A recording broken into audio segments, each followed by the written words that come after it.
Friday, July 17th, 2020, and Barack Obama is the most corrupt president in the history of the United States.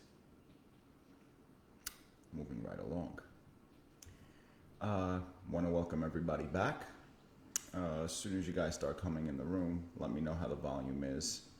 I have been having microphone issues for the last couple of days. So announce yourselves as you're in the room. Before we do anything, I would like to give a special birthday shout out to my brother, who is not sure if he's watching or not, but he got 2 kids, so I imagine he's constantly tied up, probably literally. Anyway, happy birthday, Eric. Wish you all the best. Love you. Anyway, this is My Political Truth, and my name is Jerry TRUMP2020. Hello. Hi, Mom.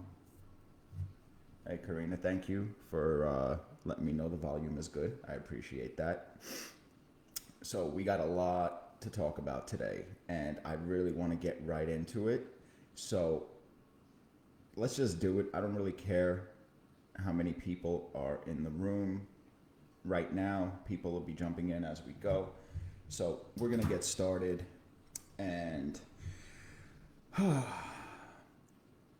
nationwide police unions from coast to coast have officially put their endorsement behind President Donald Trump. Now, a lot of people these days absolutely have no idea what the significance of that is. Think about it like this. In 2008 and in 2016, they put their endorsement behind Obama and Hillary, respectively.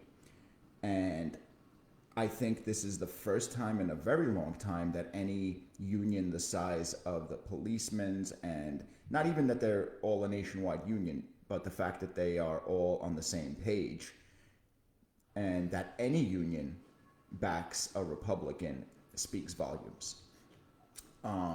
I was a member of a union for a very, very long time. My brother still is. My father was, and they just try to ram these Democrats down our throat, election after election after election. And had I still been in the union, most likely I would not be able to get away with doing what I'm doing now, giving my opinion and my side to things, because censorship is making its way back, making its way into this country, and it is a crime. It is an absolute crime. And, with these police unions backing President Trump, it's a good segue to give you guys an update on the violence situations. And I'm just going to jump into New York City. Let me give you the shooting victim numbers, the tallies for the week. And obviously the week isn't over. We're only on Friday. So Monday, 18 shooting victims. Tuesday, 13. Wednesday, 12. Thursday, that's 11. And that is not what all precincts reporting just yet. These numbers are absolutely ridiculous. It is absolutely ridiculous that people that have any kind of, any kind of marbles in their head can actually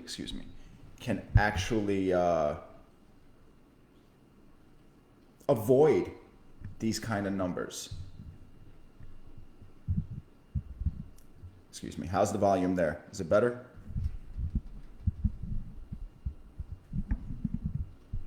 Sorry about that.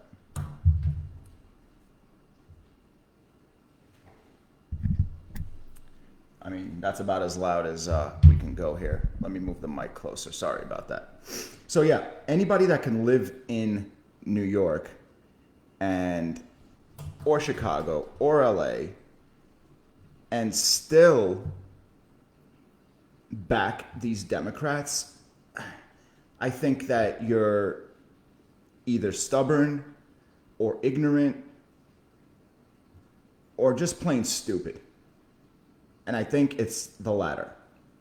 I think anybody that can continue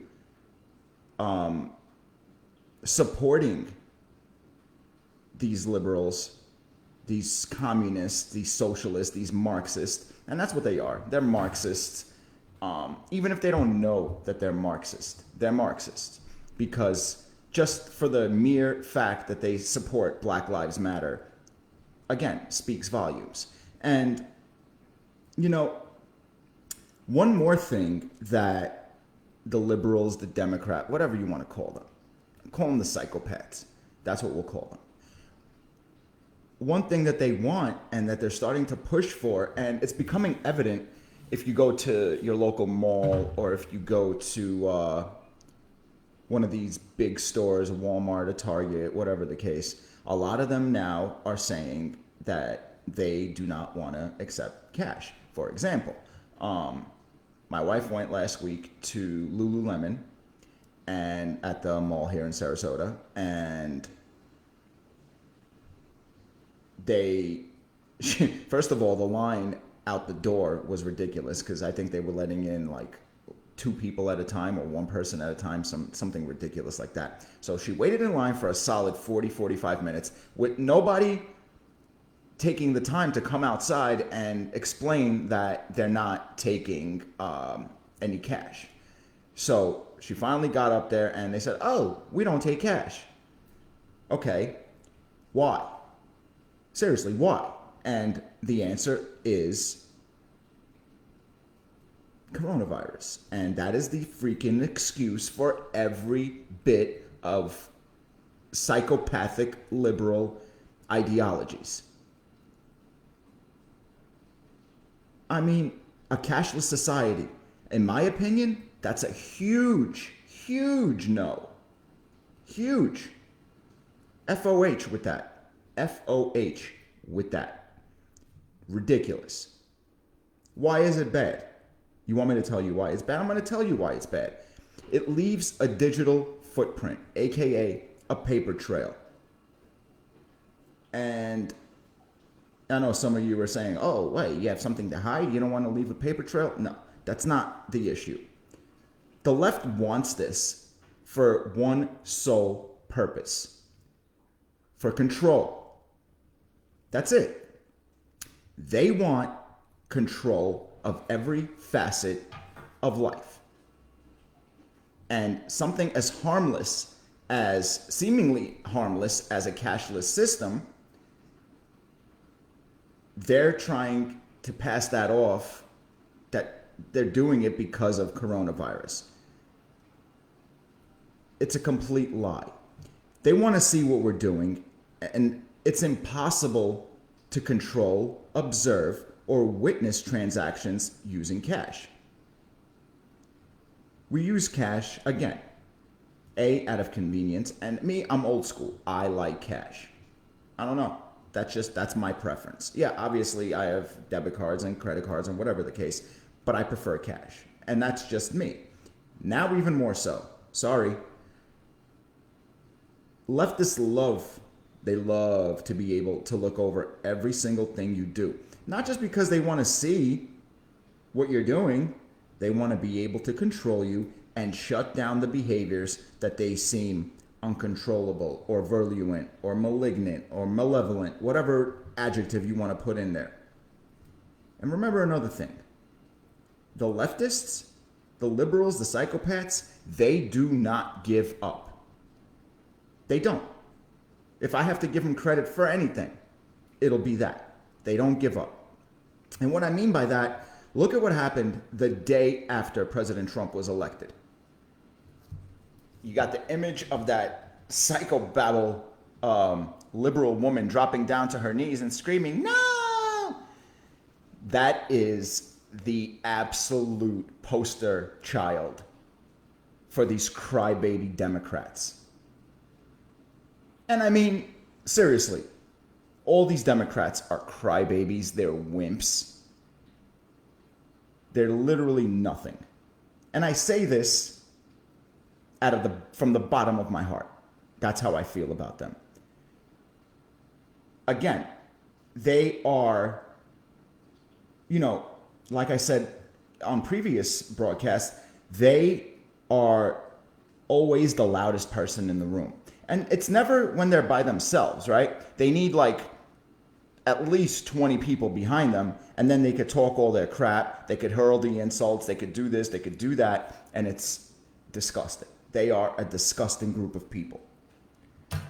And I really it bothers me that there are people that just don't, again, they just don't see that. They don't see the kind of people they are. And yeah, absolutely. They're fighting their last fight knowing they are done. Without a doubt, Karina, without a doubt. They are fighting like it is, the 12th round, and they got to swing wildly in order to land a knockout punch. And truth be told, I feel like it's our backs against the corner. It's our back against the corner, because if we lose this election, it's going to be a problem. The last time we had an election of this kind of importance and this magnitude was in 1860 and 1864, respectively. And in 1860, on the Republican ticket, it was Abraham Lincoln and Hannibal Hamlin, right? They defeated John Breckinridge and Joseph Lane. And Lincoln's name, nor his party, nor his ticket, didn't even appear on 10 ballots in 10 southern states in 1860. Then in 1864, it was Lincoln and Andrew Johnson defeating George McClellan and George Pendleton. Lincoln emerged victorious twice against the Democratic Party. They were looking to preserve the Confederate slave state. If Lincoln wouldn't have won, the Democrats would have caved to the slave owners, just like they will cave and pander to big corporations, to pander to big corporations and big pharma and the like. The Dems would have found some kind of compromise with the slave owners that would have ultimately given the slave owners behind the scenes power. The exact kind of power that Bernie Sanders, AOC, Elizabeth Warren, Ilhan Omar, Rashida Tlaib, I could go on and on and on, will have if Joe Biden wins.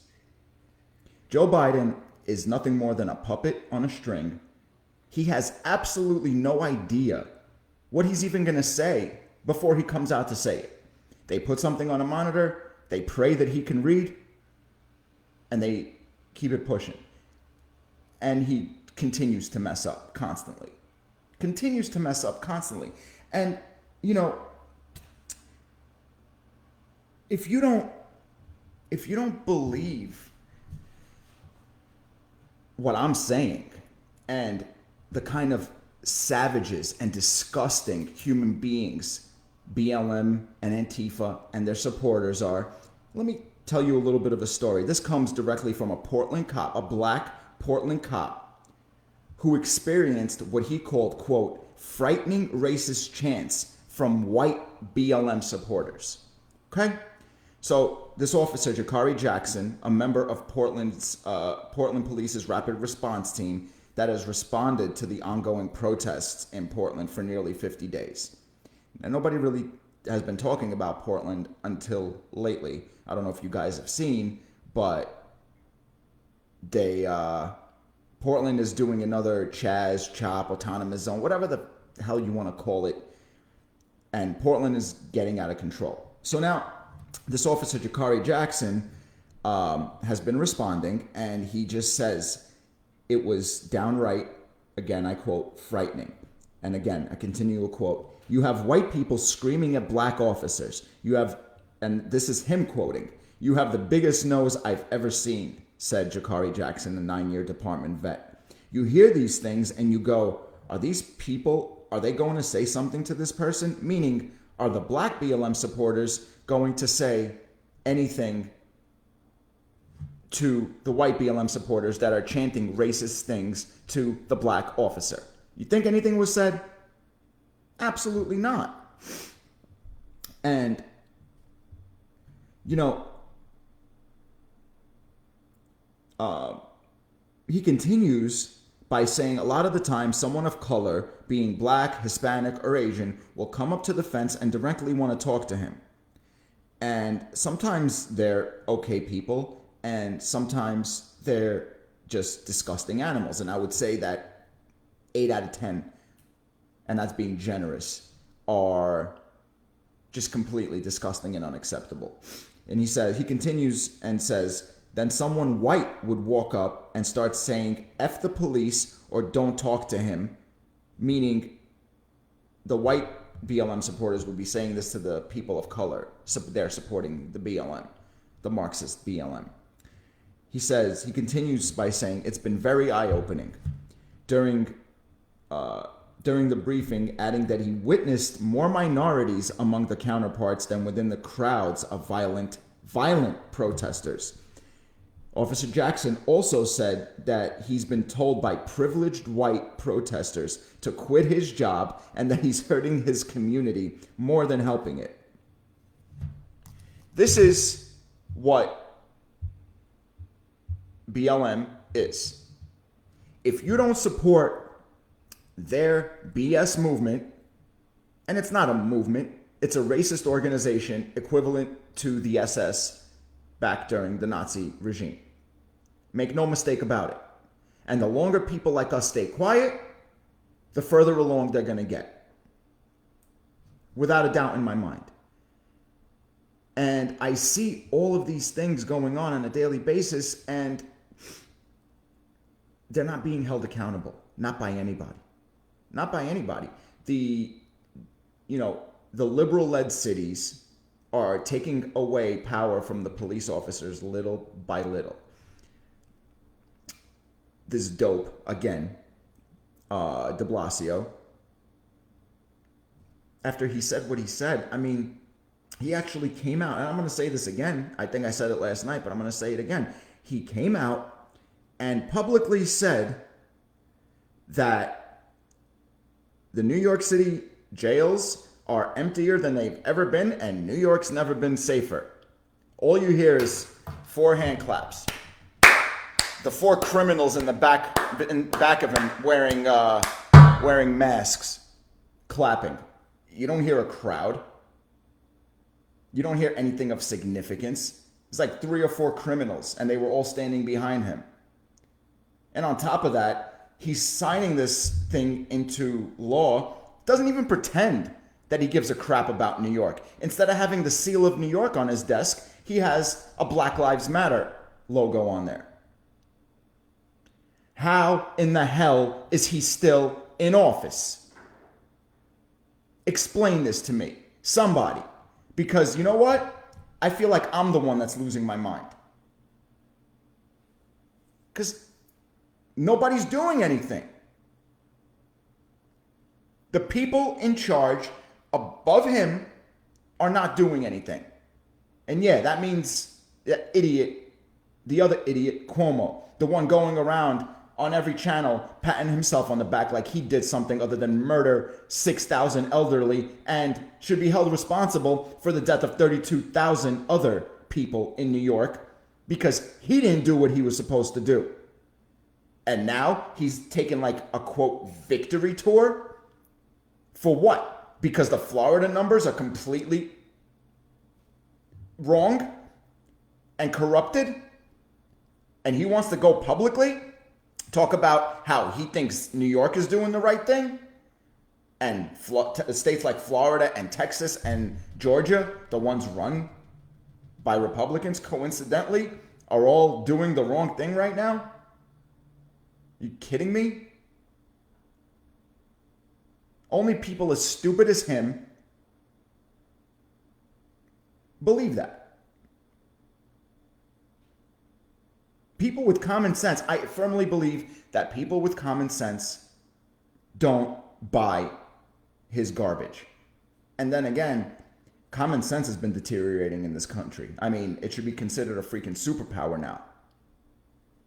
God, I meet so many people on a day-to-day basis that have absolutely zero common sense. And then I ask myself, how do you survive day to day? And then I forget, most of them are on the government's tit. And that is exactly why they want the Democrats in power. Because they're used to being spoon-fed, and they're used to getting money they didn't earn. They're used to getting medical treatment that they can't pay for.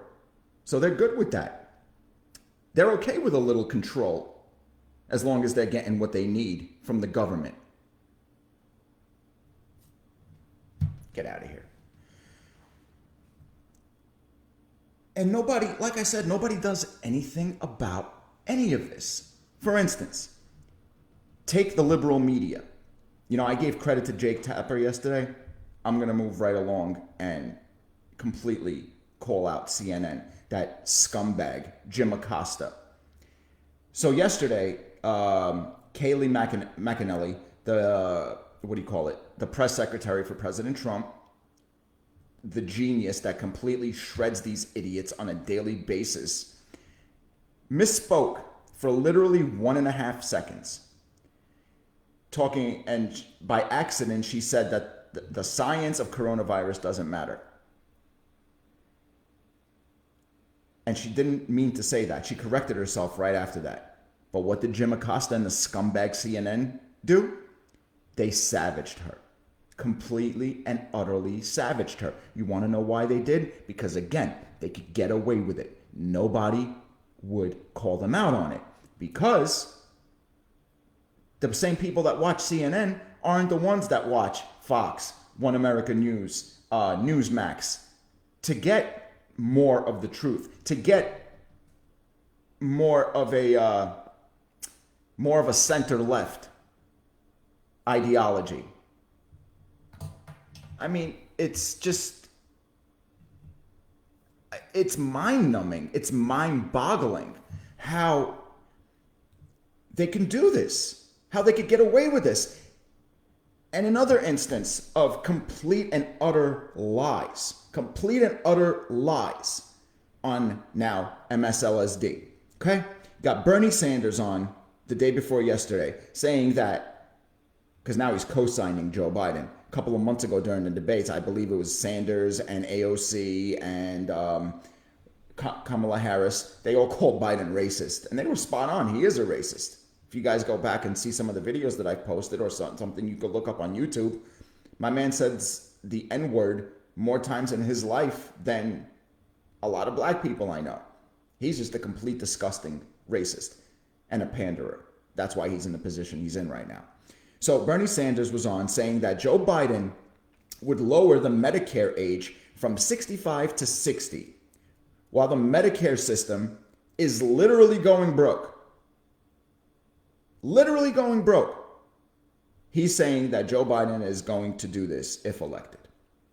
Then, in the very next sentence, he states that there are 100 million Americans that don't have health insurance. Lie. Complete and blatant lie.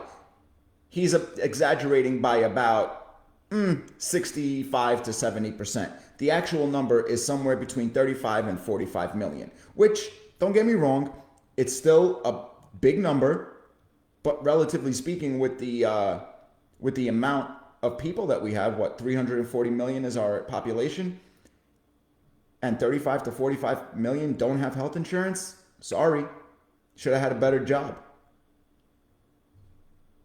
I am not a supporter of health care for all,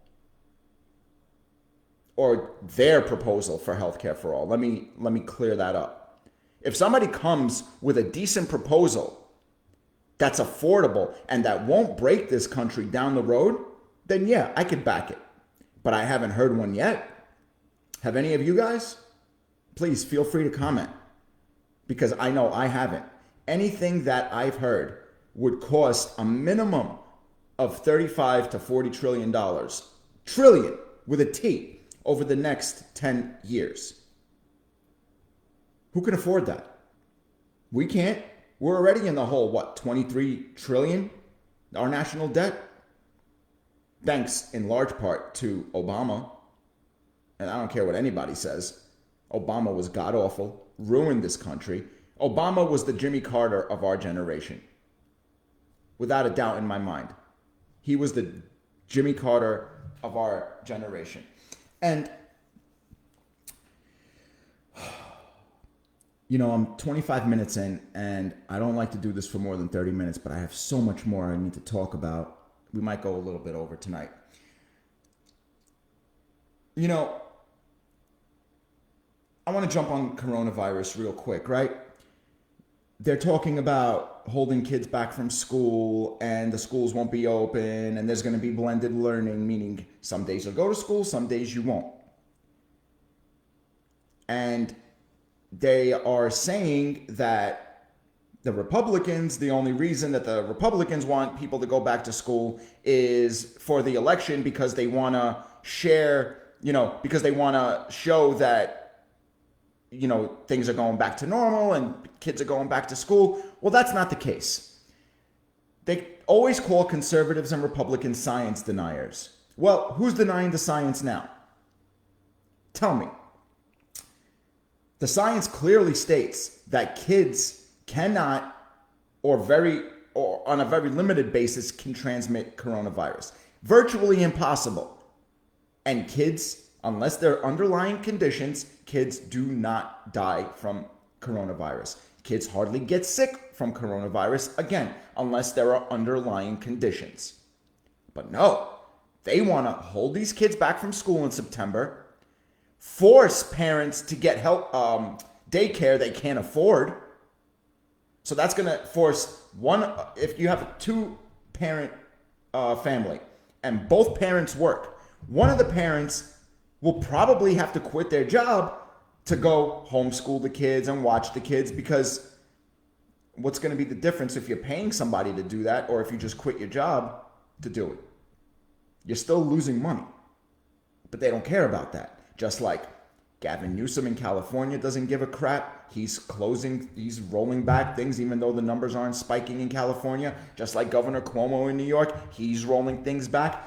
Monday is supposed to be phase 4 in New York. That should have included indoor dining, but now he's saying can't do that. And his Nazi way of ruling, of being the governor, his fascist way, he comes out and he says that any bar or restaurant caught violating will have a 3-strike policy, and if they get fined for the 3rd time, they'll get their liquor license taken away. Well, F you, Governor Cuomo. Who are you to decree something like that? Who are you to say something like that? If everybody in New York that owns a business, owns a restaurant, owns a bar, if everybody just banded together and stood up for themselves, things would be a little different. Who's he going to get to enforce it? Cops? Really? That same NYPD cops that are getting harassed, abused, and have miserable days because of what Cuomo and de Blasio are doing. You think they're actually going to go to these bars and bother these people? I wouldn't.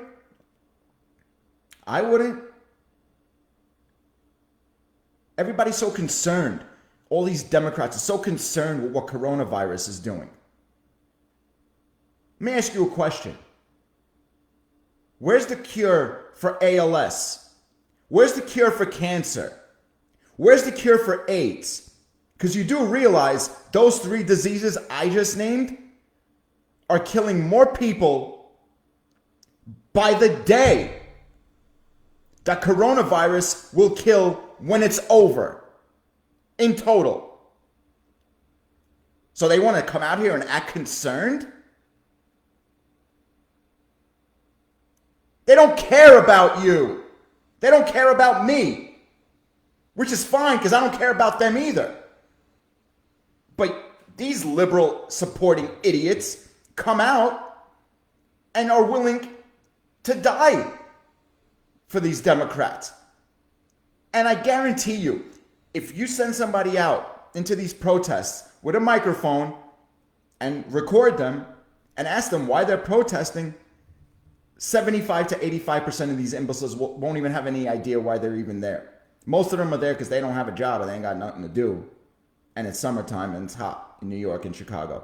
You think they'd be out here protesting if this was the dead of December or January or February in New York? 10 below? These are the same people that can't hold a freaking job. I promise you, none of them have a job.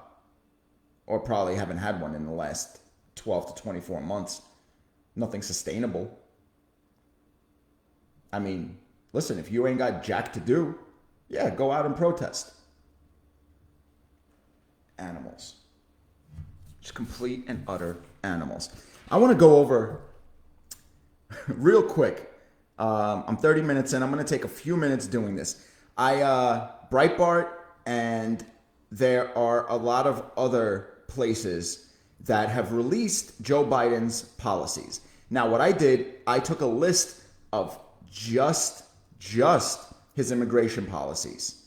And you tell me if that bullcrap that he was spewing the other day about America first is really what he believes. I'm going to go through this list. Try to follow me. I'm going to try not to stop. I really want to get through this quickly. So, number one, abolish borders. Basically, it's a catch and release without the catch, actually. Just release. Just allow anybody in that wants to get in. End the use of for-profit detention facilities and use detention as a last resort, meaning the detention centers that they have down south for anybody that crosses the border illegally will cease to exist.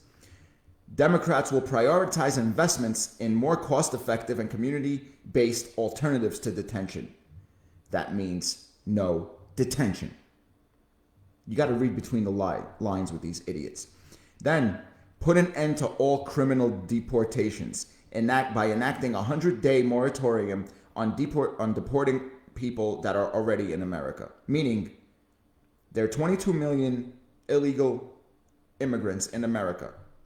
No more deportations, even if they commit crimes, which they already committed a crime by coming into this country illegally. God damn it, does anybody open their freaking eyes? Next, end the prosecution of illegal border crossers, right? Expand sanctuary cities. This is how they hope. Listen to me again. This is how they hope to get the majority on election day. This is exactly what they want. They want to allow all the illegals in, and all the illegals are going to vote for the Democrats because they don't know any freaking better. And then on top of that, they're going to give statehood to Puerto Rico and D.C. Giving statehood to D.C. is illegal, by the way. And look up why. I'm not going to get into that because I want to finish this. So once they give statehood to Puerto Rico and D.C., we're done that way too. That's why this election is so damn significant. And the registered conservatives out there, if we don't get up off our ass and get to the ballots, get to the voting booths on election day, we will regret this for the rest of our lives. Understand that. Next, they want to end the use of the unaccompanied minors program as an enforcement trap against family sponsors, including where such a trap is facilitated by the use of information sharing between ICE and ORR.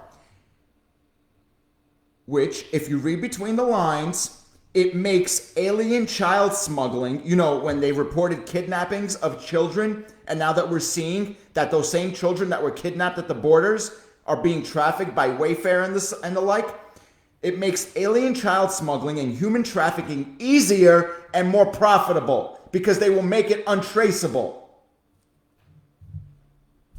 Does anybody take the time to even look this crap up? Next. Instant asylum for all new illegal aliens.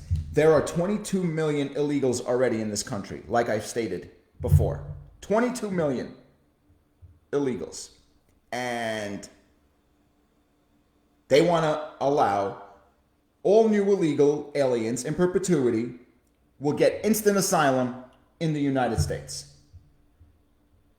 Think about that. Seriously. I mean, does that even make sense to you? Because it doesn't make any damn sense to me. Okay? Moving along. They want to terminate all asylum agreements with Central American governments, which will make it impossible to deport anybody for any reason. Which, if they get what they want, people won't get deported regardless. So that doesn't matter. They will provide taxpayer-funded lawyers for illegal aliens. Taxpayer-funded lawyers. You're going to pay for their lawyers, and I'm going to pay for their lawyers. This is nothing that Joe Biden is going to talk about. First of all, he probably doesn't even know any of this. He has no idea what these animals have written. I never had a taxpayer-funded lawyer for anything. They want to give taxpayers. So there's going to be thousands more law school students that will turn into ambulance chasers. And what are we going to call them? Illegal alien chasers? They also want to abolish all workplace enforcement of illegal workers. So right now, it's illegal to hire illegals. It's against the law to hire illegals. So they want to get rid of that. Meaning it'll be overrun. All our work, all our businesses will be overrun by illegals because they'll take less of a salary. What happened to America first, Joe? Piece of trash. You pedophile. Work permits will be given to all illegal aliens, which they don't get now. There are 0 work permits given out in this country for that reason, because we now have an America First president. We've supported the rest of the world long enough. It's time to end it. Last but certainly not least,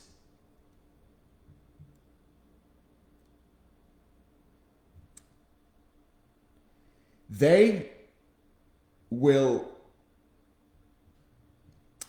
I don't really, you know what? I don't even want to talk about this last one because it's basically another way of saying that they're not going to prosecute any illegal aliens for anything. And they're going to give them voting rights. Who didn't know that? Anyway, I want to thank you guys for joining me on this wonderful Friday. Once again, happy birthday, Eric. Love you. We're going to end this like we always do. And this last quote comes from the best president we ever had, Ronald Reagan. Politics is supposed to be the second oldest profession. I have come to realize that it bears a very close resemblance to the first. And with that, I bid you all a good night. I'll see you tomorrow. Enjoy your weekend. Later.